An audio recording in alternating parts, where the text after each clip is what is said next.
শীতের সবজির দাম সস্তা থাকায় ক্রেতারা স্বস্তিতে থাকলেও চরম দুর্দশায় পড়েছেন কৃষক। মেহেরপুরে 1 টাকা কেজি দরে বিক্রি হচ্ছে কপি। অন্যান্য এলাকায় পাইকারিতে আলুর দর 8 থেকে 10 টাকায় নেমেছে। এদিকে রমজান শুরুর আগে থেকেই মশলার বাজার চড়া, বেড়েছে মাছ মাংসের দামও। সহকর্মীদের তথ্য ছবিতে প্রতিবেদন।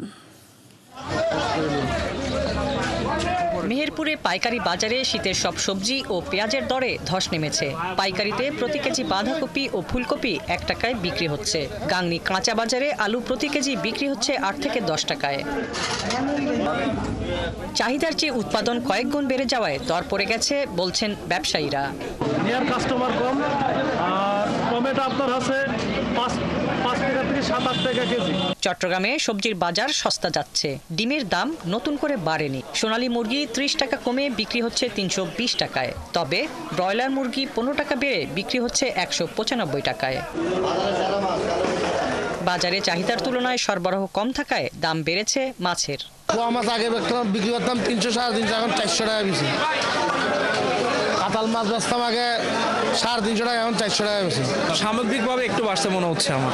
কুমিল্লায় সব ধরনের গরম মশলার দাম বেড়েছে মুরগির দামও।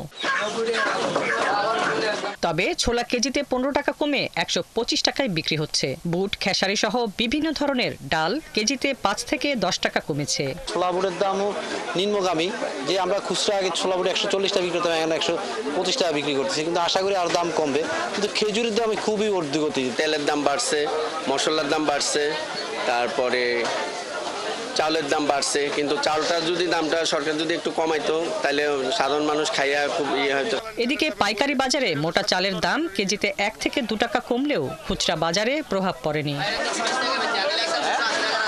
সিলেট মহানগরের কাঁচা বাজারগুলোতে বেশিরভাগ সবজির দাম 8 থেকে 10 টাকা কমেছে। আমাদের আলু বিকছে 12 টাকা কেজি, টমেটো বিকছে 10 টাকা কেজি, খিরা বিকছে 8 টাকা কেজি। বর্তমানে সবজির দাম অনেকটাই কম, আর এখন মানে পুরো বাংলাদেশে সবজি অনেক হয়েছে। মানিকগঞ্জের পাইকারি বাজারে সবজির দাম কম থাকলেও খুচরা বাজারে বিক্রি হচ্ছে দ্বিগুণ দামে। হাসিবা আলী বর্ণা, 71।